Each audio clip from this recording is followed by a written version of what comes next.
maging winner. Ang sabi sa Proverbs 25 verse 21 to 22, kapag nagugutom ang iyong kaaway, pakainin mo at painumin kung siya'y nauuhaw. Sa gayoy mailalagay mo siya sa kahihiyan at tatanggap ka pa ng gantimpala mula kay Yahweh. Ang mga taong nagpapatawad lang ang nakakalimot. Habang hindi natin pinapatawad ang isang tao, hindi natin siya malilimutan.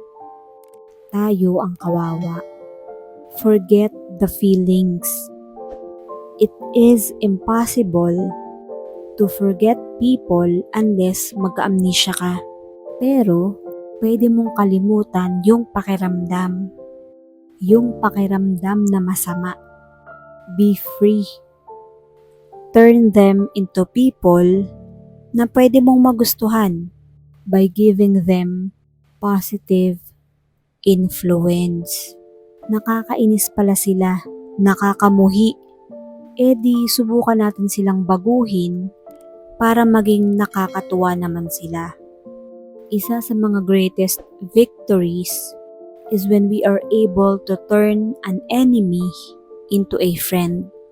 When we are able to turn somebody unlikable, yung hindi talaga kagusto-gusto, yung nakakainis, to somebody na lovable, and they color and spice up our life. Doon, nanalo na tayo. Kapag ang isang kaaway ay na-convert mo na maging kaibigan, panalo ka nun. Kasi wala ka ng kaaway, nagkaroon ka pa ng bagong kaibigan. Just make sure na kaibigan talaga yan. Pakainin natin sila kung nagugutom at painumin kung nauuhaw. Hindi man agad-agad ang resulta, pero kung lagi natin gagawin, mahuhulog din ang loob nila sa atin. Kung may asawa ka at ayaw sa'yo ng biyanan mo, pwede mong i-apply ito. Ito yung perfect example para ma-win mo yung mga taong ayaw sa'yo. Hindi na tayo iinisin at baka nga mahalin pa tayo kapag pinakitaan natin sila ng mabuti. Yun ang tunay na panalo.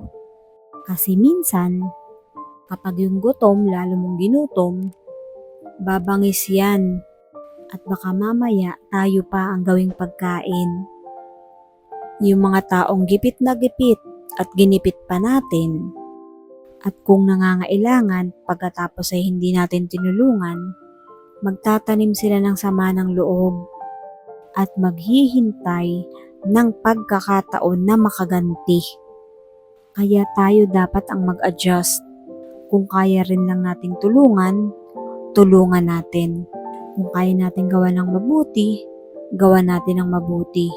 Pero kung hindi pa rin nila nakita yon, sila na ang may problema at sila na ang magsusulit sa Panginoon.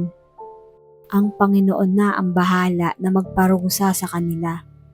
Pero yung kaaway mong mortal na biglang nagipit at nangailangan ng dugo, for example, at tayo mismo o ikaw mismo ang nag-donate sa kanya, paano ka pa niya kamumuhian? Laging panalo ang nagpapatawad at lumilimot sa hinanakit. Kaya maging winner ka. God bless us all.